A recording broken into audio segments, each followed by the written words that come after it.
উঠে গেছে কার্পেটিং। বৃষ্টির কারণে সড়কের খানাখন্দে সৃষ্টি হয়েছে জলাবদ্ধতা। হেলেদুলে ঝুঁকি নিয়ে চলছে যানবাহন।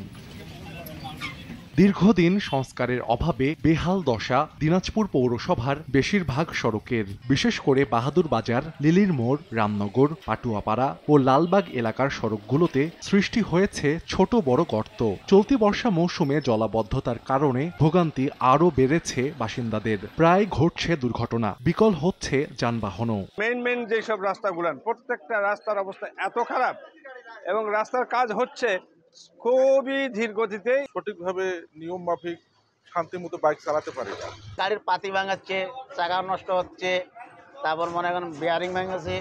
সব জায়গায় রাস্তাঘাট ঠিক হয়, কিন্তু দিনাজপুর শহরের কোনো রাস্তাঘাটই ঠিক হয় না। তবে শীঘ্রই সড়কগুলো সংস্কারের আশ্বাস পৌর কর্তৃপক্ষের। অনেক জোরদার দিয়ে আমাদের যে প্রকল্পগুলি আছে, পৌরসভার যে প্রকল্পগুলি আছে, কোভিড-19 এবং IUIDP, এগুলোর কাজ আমাদের চলমান চলছে। RUTDP আমরা 58 কোটি টাকা টেন্ডার করেছি।